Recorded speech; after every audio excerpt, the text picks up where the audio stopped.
Hello my dear children, I welcome you all for today's class. ಮಕ್ಕಳೇ last ಕ್ಲಾಸಲ್ಲಿ ನಾವು triangles ಚಾಪ್ಟರ್ನಲ್ಲಿ similar figures ಮತ್ತು ಸಿಮಿಲರ್ ಟ್ರಯಾಂಗಲ್ಸ್ ಬಗ್ಗೆ ಡಿಸ್ಕಸ್ ಮಾಡಿದ್ವಿ ಹೌದಲ್ವಾ. So if a pair of triangles similar ಅಂತ ನಾವು ಹೇಳಬೇಕಂದ್ರೆ ಅಲ್ಲಿ ನಮಗೆ ಎರಡು ಕಂಡೀಷನ್ ಸ್ಯಾಟಿಸ್ಫೈ ಆಗಬೇಕಿತ್ತು. ಯಾವುದದು ಎರಡು ಕಂಡೀಷನ್ನು ರಿಕಾಲ್ ಮಾಡ್ಕೊಳ್ಳೋಣವಾ? Yes, if we want to say a pair of triangles are similar, they must satisfy the condition that their corresponding angles are equal and their corresponding sides must be proportional. Is it right children? So ಹಾಗಿದ್ದಾಗ ಮಾತ್ರ ನಾವು ಆ given pair of ಟ್ರಯಾಂಗಲ್ಸನ್ನು ನಾವು similar triangles ಅಂತ ಹೇಳಬಹುದು. So ಅದೇ ಥರ similar triangles ಮೇಲೆ ನಮಗೆ ಹಲವಾರು ಥಿಯರಮ್ಗಳು ಇದ್ದಾವೆ. ಅದರಲ್ಲಿ ನಿಮ್ಮ 10th ಸ್ಟ್ಯಾಂಡರ್ಡ್ನಲ್ಲಿ ಮೊದಲನೇ ಥಿಯರಮ್ ಇರುವಂಥದ್ದು ಟೇಲ್ಸ್ ಥಿಯರಮ್. ಟೇಲ್ಸ್ ಥಿಯರಮನ್ನು ಬೇಸಿಕ್ ಪ್ರೊಪೋರ್ಷನಾಲಿಟಿ ಥಿಯರಮ್ ಅಂತ ಕೂಡ ಕರೀತಾರೆ, ಹೌದಲ್ವಾ. ಸೊ ಅದ್ರ ಬಗ್ಗೆ ನಾವು ನಿನ್ನೆ ಲಾಸ್ಟ್ ಕ್ಲಾಸಲ್ಲಿ ಆ ಒಂದು ಟ್ರಯಾಂಗಲ್ಸ್ನ ಕನ್ಸಿಡರ್ ಮಾಡಿ ಎಕ್ಸ್ಪ್ಲೈನ್ ಮಾಡಬೇಕಾದ್ರೆ ನಾವು ಅದರಲ್ಲಿ corresponding angles equal, corresponding sides proportional ಅಂತ ಹೇಳಬೇಕಾದ್ರೆ ನಾವು ಅದನ್ನು ತಿಳ್ಕೊಂಡಿದ್ದೀವಿ, ಬೇಸಿಕ್ ಪ್ರೊಪೋರ್ಷನಾಲಿಟಿ ಥಿಯರಿ ಅಂತ ಹೇಳಿ. ಸೊ ಅದೇ ಬೇಸಿಕ್ ಪ್ರೊಪೋರ್ಷನಾಲಿಟಿ ಥಿಯರಮನ್ನು ನಾವು ಟೇಲ್ಸ್ ಥಿಯರಮ್ ಅಂತ ಹೇಳಿ ಕರಿತೀವಿ, ಹೌದಲ್ವಾ ಮಕ್ಕಳೇ. ಹಾಗಾದ್ರೆ ಬನ್ನಿ, ಟೇಲ್ಸ್ ಥಿಯರಮ್ ಏನ್ ಹೇಳತ್ತೆ, ಟೇಲ್ಸ್ ಥಿಯರಮ್ ಪ್ರೂಫ್ ಏನು ಅಂತ ಹೇಳಿ ಇವತ್ತಿನ ಕ್ಲಾಸಲ್ಲಿ ತಿಳ್ಕೊಳ್ಳೋಣ.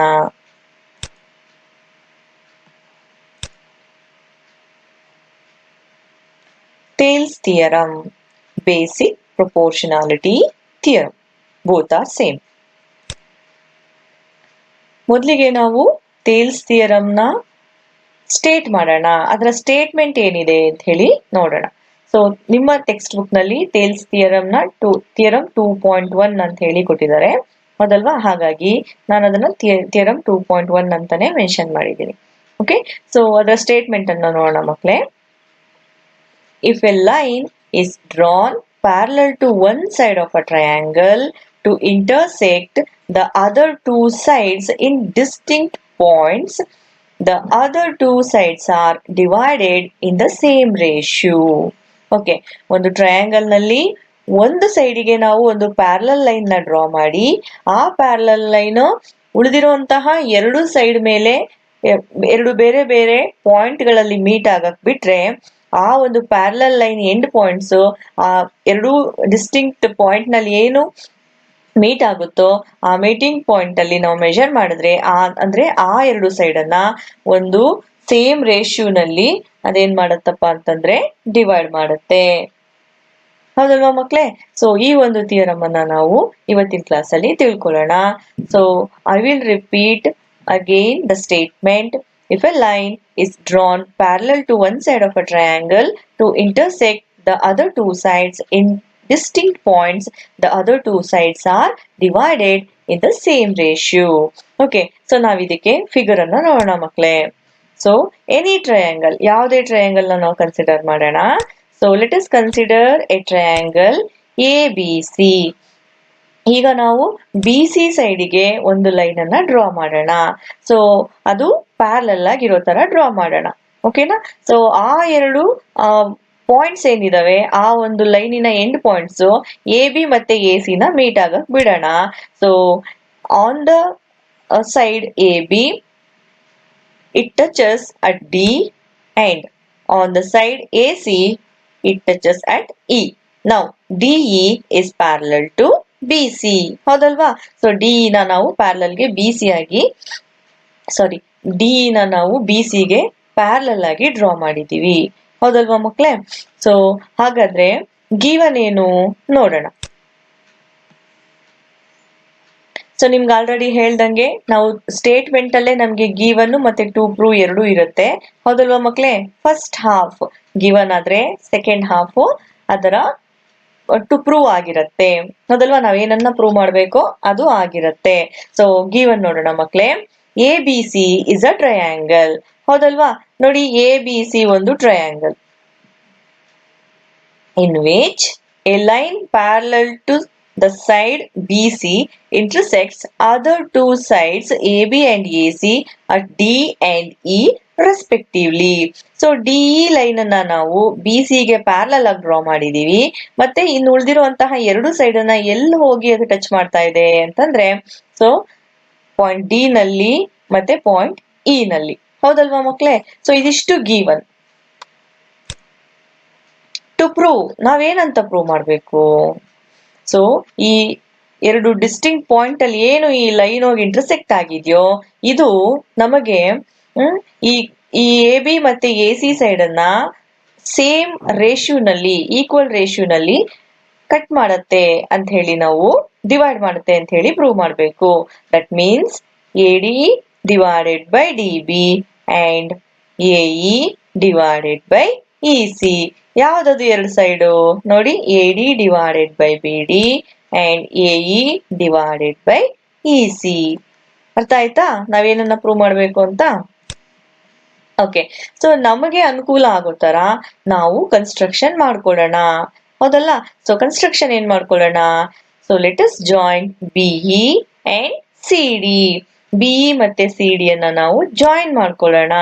And then draw D M perpendicular to A C and E N perpendicular to B C.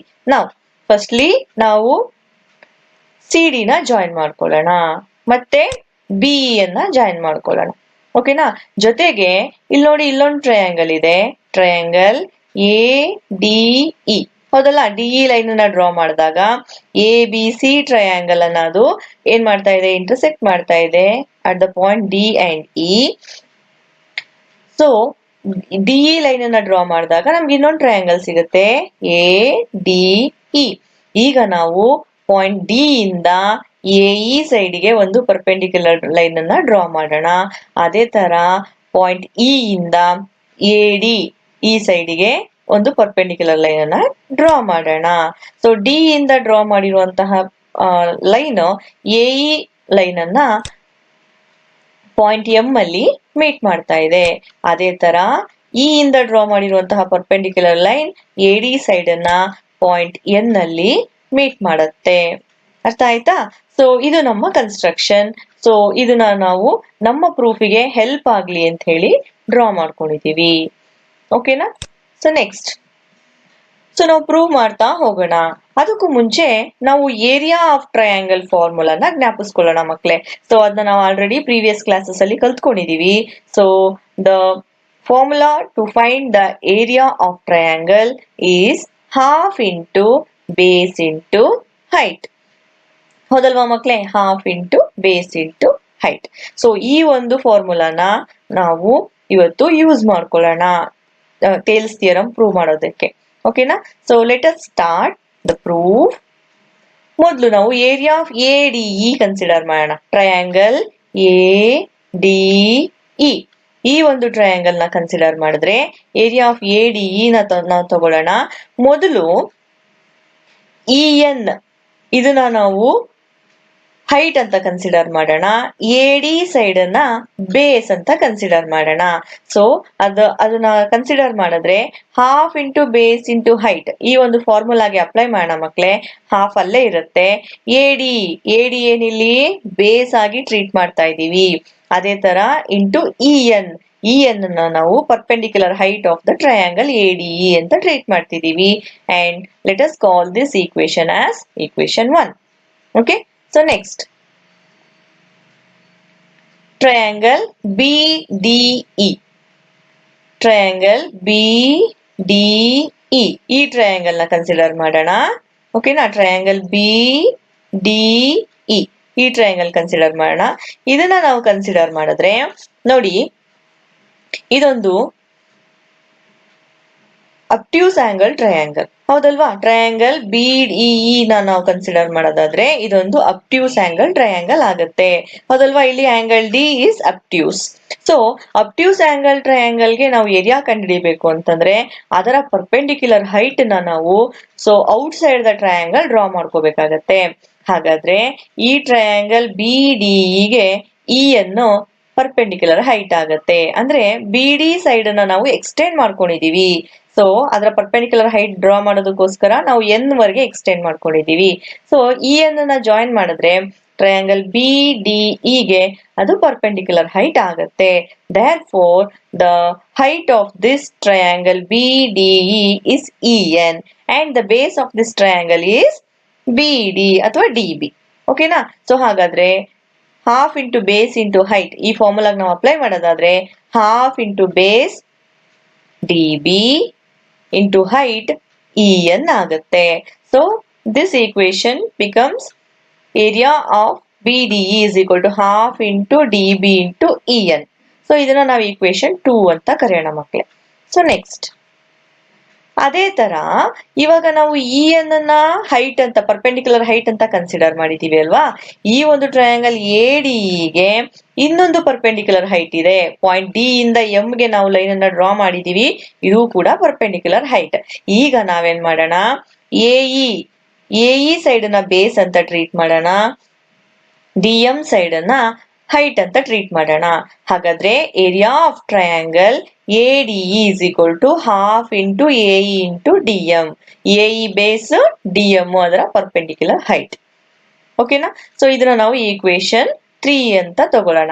In the same way ಇದೇ ಟ್ರಯಾಂಗಲ್ DEC ಈ ಕಡೆ ಟ್ರಯಾಂಗಲ್ ಬರೋಣ ಮಕ್ಕಳೇ. ಸೊ ನಾವಿಲ್ಲಿ ಮೊದಲು AD ಬೇಸ್ ತಗೊಂಡ್ವಿ ಮತ್ತೆ BD ಬೇಸ್ ತಗೊಂಡ್ವಿ. ಸೊ ಈ ಸೈಡ್ ಇಂದು ಏರಿಯಾ ಕಂಡಿಡ್ದಿದ್ದಾಯ್ತು. ಅಂದ್ರೆ ಈ ಸೈಡಿನ ಬೇಸ್ ಮತ್ತೆ ಹೈಟ್ ನ ಯೂಸ್ ಮಾಡ್ಕೊಂಡು ಏರಿಯಾ ಕಂಡಿಡ್ದಿದ್ದಾಯ್ತು. ಆಮೇಲೆ ನಾವೇನ್ ಮಾಡಿದ್ವಿ, ಈ ಸೈಡಿಗೆ ಬಂದ್ವಿ ಅಲ್ವೇನ್ರು. ಇದೇ ಟ್ರಯಾಂಗಲ್ ADE ನಲ್ಲಿ AE ಬೇಸ್ ಆಗಿ ತಗೊಂಡಿದೀವಿ. ಸೊ AE ಗೆ ನಾವು ಒಂದು ಎಕ್ಸ್ಪ್ರೆಷನ್ ತಗೊಂಡಿದ್ದಾಯ್ತು. ನೆಕ್ಸ್ಟ್ ನಮ್ಗೆ ಅದರ ಎಕ್ಸ್ಟೆಂಡೆಡ್ ಸೈಡ್ ಏನದು EC. ಈ ಸೈಡ್ ನ ನಾವು ಬೇಸ್ ಆಗಿ ಕನ್ಸಿಡರ್ ಮಾಡ್ಬೇಕು ಅಂತಂದ್ರೆ ನಾವು ಟ್ರಯಾಂಗಲ್ DEC ಇದನ್ನ ನಾವು ಕನ್ಸಿಡರ್ ಮಾಡ್ಬೇಕಾಗತ್ತೆ. ಕರೆಕ್ಟ್ ಅಲ್ವಾ ಮಕ್ಳೇ? ಸೊ ಈಗ EC ನ ನಾವು ಬೇಸ್ ಅಂತ ತಗೊಂಡ್ರೆ ಇದಕ್ಕೆ ಪರ್ಪೆಂಡಿಕ್ಯುಲರ್ ಹೈಟ್ ಅನ್ನ ನಾವು ಡ್ರಾ ಮಾಡ್ಕೋಬೇಕು ಅಂತಂದ್ರೆ ಸೊ ಇದು ಕೂಡ ಅಬ್ಟ್ಯೂಸ್ ಆಂಗಲ್ ಟ್ರಯಾಂಗಲ್ ಆಗಿರೋದ್ರಿಂದ ಔಟ್ ಸೈಡ್ ದ ಟ್ರಯಾಂಗಲ್ ನಾವು ಪರ್ಪೆಂಡಿಕ್ಯುಲರ್ ಹೈಟ್ ಅನ್ನ ಡ್ರಾ ಮಾಡ್ಕೋಬೇಕಾಗತ್ತೆ. ಹೌದಲ್ವಾ ಮಕ್ಳೇ? ಹಾಗಾದ್ರೆ ಇವಾಗ ನಾವು ಟ್ರಯಾಂಗಲ್ DEC ನ ನಾವು ಕನ್ಸಿಡರ್ ಮಾಡೋದಾದ್ರೆ EC becomes base and DM becomes its height. ಹೌದಲ್ವಾ? ಹಾಗಾಗಿ area of DEC is equal to half into base EC into height DM. ಇದನ್ನ ನಾವು ಈಕ್ವೇಶನ್ 4 ಅಂತ ಹೇಳಿ ಕರೆಯೋಣ. ಓಕೆನಾ? ಸೊ ಈಗ ನಾವು ಈಕ್ವೇಶನ್ 1 ಮತ್ತೆ 2 ನ ಕನ್ಸಿಡರ್ ಮಾಡೋಣ ಮಕ್ಕಳೇ. ಫ್ರಮ್ ಈಕ್ವೇಶನ್ 1 and 2 ಇದರ ರೇಷ್ಯೂನ ಮಾಡ್ಕೊಳ್ಳೋಣ. ಓಕೆನಾ? ಸೊ ರೇಷ್ಯೂ ಮಾಡ್ಕೊಂಡ್ರೆ area of triangle ADE divided by area of triangle BDE. So ಅದರ RHS ನ ನಾವು ಈಕ್ವೇಟ್ ಮಾಡ್ಕೊಳ್ಳೋಣ. Half into AD into EN. So area of triangle BDE ಗೆ half into DB into EN. So ಇದರ substitution ಆಗತ್ತೆ. So ಇಲ್ಲಿ ನೋಡಿ numerator denominator ಎರಡೂ ಕಡೆ EN ಇದೆ. ಸೊ ನಾವು ಅದನ್ನ ಕ್ಯಾನ್ಸಲ್ ಮಾಡ್ಕೊಂಡ್ಬಿಡೋಣ. ಸೊ ಕ್ಯಾನ್ಸಲ್ ಮಾಡ್ಕೊಂಡ್ರೆ ಉಳ್ಕೊಂಡಿದ್ದೇನು, ಇಲ್ಲಿ ಹಾಫ್ ಕೂಡ ಏನಾಗತ್ತೆ, ಕ್ಯಾನ್ಸಲ್ ಆಗತ್ತೆ. ಸೊ ಹಾಫ್ ಅನ್ನು ಕೂಡ ನಾವು ಕ್ಯಾನ್ಸಲ್ ಮಾಡ್ಕೊಂಡ್ಬಿಡೋಣ. ಓಕೆನಾ? ಸೊ ಅದೆರಡು ಕ್ಯಾನ್ಸಲ್ ಆದ್ರೆ ಇನ್ನೇನು ಉಳ್ಕೊಳ್ಳುತ್ತೆ ಮಕ್ಳೇ, ಇನ್ನು ಉಳ್ಕೊಂಡಿದ್ದು AD ಡಿವೈಡೆಡ್ ಬೈ DB. ಕರೆಕ್ಟಾ? ಸೊ ಇದನ್ನ ಈಕ್ವೇಶನ್ 5 ಅಂತ ನಾವು ಕನ್ಸಿಡರ್ ಮಾಡೋಣ. ನೆಕ್ಸ್ಟ್ ಈಕ್ವೇಶನ್ 3 ಮತ್ತೆ 4 ನ ಕನ್ಸಿಡರ್ ಮಾಡೋಣ ಮಕ್ಳೇ.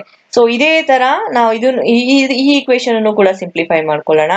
ಸೊ ಈಕ್ವೇಶನ್ 3 and 4 ಇಂದ ನಮಗೆ ಒಂದು ರೇಷಿಯೋ ಸಿಕ್ಕಿದೆ, triangle ADE divided by triangle DEC. Correct ಅಲ್ವೇನ್ರು? ಇಲ್ಲೂ ಕೂಡ ನಮ್ಗೆ ನೋಡಿ DM ಕಾಮನ್ ಇದೆ, ಅದನ್ನ ನಾವು ಕ್ಯಾನ್ಸಲೇಷನ್ ಮಾಡ್ಕೊಂಡ್ಬಿಡೋಣ. ಇನ್ ದ ಸೇಮ್ ವೇ ಇಲ್ಲಿ ಹಾಫ್ ಕೂಡ ಕ್ಯಾನ್ಸಲ್ ಆಗುತ್ತೆ. ಹೌದಲ್ವಾ? ಎರಡು ಕ್ಯಾನ್ಸಲ್ ಆಗ್ಬಿಟ್ರೆ ಇನ್ನೇನು ಉಳ್ಕೋತು, AE ಡಿವೈಡೆಡ್ ಬೈ EC. ಈ ಈಕ್ವೇಶನ್ ಅನ್ನ ನಾವು ಈಕ್ವೇಶನ್ 6 ಅಂತ ಹೇಳಿ ಕನ್ಸಿಡರ್ ಮಾಡೋಣ. ಓಕೆನಾ? Now note that triangle BDE and triangle DEC are on the same base DE and between the same parallels BC and DE. So ಇಲ್ಲಿ ನೋಡಿ ಮಕ್ಕಳೇ, ನಾವು 9th ಸ್ಟ್ಯಾಂಡರ್ಡ್ ಆಲ್ರೆಡಿ ಕಲ್ತ್ಕೊಂಡಿದೀವಿ. ಹೌದಲ್ಲ?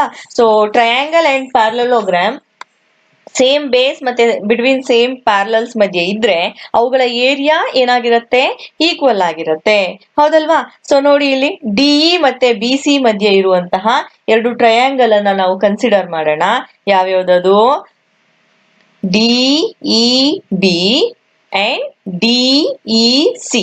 ಸೊ ಇದೆರಡೂ ಕೂಡ ಏನಾಗಿದೆ, ಒಂದೇ ಬೇಸ್ ಡಿಇ ಮೇಲಿದೆ ಮತ್ತೆ ಒಂದೇ ಪ್ಯಾರಲಲ್ ಡಿಇ ಮತ್ತೆ BC ಗಳ ಮಧ್ಯೆ ಇದೆ. Therefore we can say these two are equal in area. ಹೌದಲ್ವಾ? ಹಾಗಾದ್ರೆ area of BDE is equal to area of DEC. ಇದೆರಡರದು ಏರಿಯಾ ಏನಾಯ್ತು ಮಕ್ಳೇ? ಈಕ್ವಲ್ ಆಗೋಯ್ತು. ಸೊ ಇದನ್ನ ಈಕ್ವೇಶನ್ 7 ಅಂತ ನಾವು ಕನ್ಸಿಡರ್ ಮಾಡೋಣ. Therefore from equation 5, 6 and 7 we have AD divided by DB is equal to AE divided by EC.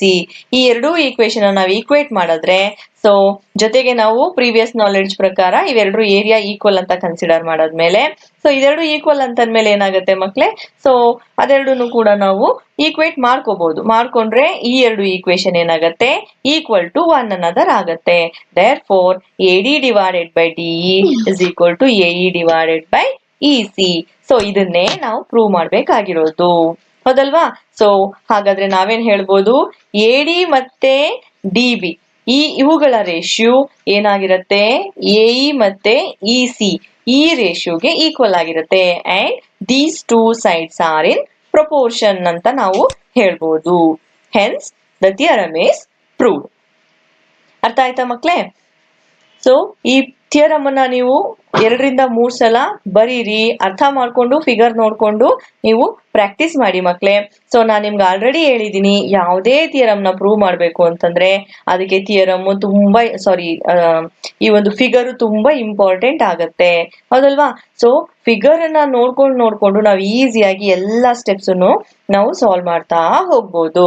So ನೀವು ಯಾವುದೇ ಥಿಯರಮ್ ನ ಪ್ರೂವ್ ಮಾಡ್ಬೇಕು ಅಂತಂದ್ರೂ ಕೂಡ ಅಲ್ಲಿ ಫಿಗರು ಇರ್ಲೇಬೇಕು. ಅರ್ಥ ಆಯ್ತಾ? ಸೊ ಮಕ್ಳೇ, ಈ ಒಂದು ಥಿಯರಮ್ ನ ನೀವು ನೋಟ್ಸಿಗೆ ಕಾಪಿ ಮಾಡಿ ಮತ್ತೆ ನೀವು 3-4 ಸಲ ಅಥವಾ 5 ಸಲ ಈ ಥಿಯರಮ್ ಅನ್ನ ಮನೆಯಲ್ಲಿ ಪ್ರಾಕ್ಟೀಸ್ ಮಾಡಿ. ಮಕ್ಳೇ, ನಿಮ್ಗೆ ಏನೇ ಡೌಟ್ ಬಂದ್ರು ನೀವು ನನ್ನನ್ನ ಕೇಳಬಹುದು. ಓಕೆನಾ? ಸೊ ನಾವು ನೆಕ್ಸ್ಟ್ ಕ್ಲಾಸ್ ಅಲ್ಲಿ ಮೀಟ್ ಆಗೋಣ ಮಕ್ಳೇ. ಅಲ್ಲಿವರೆಗೂ so take care of your health.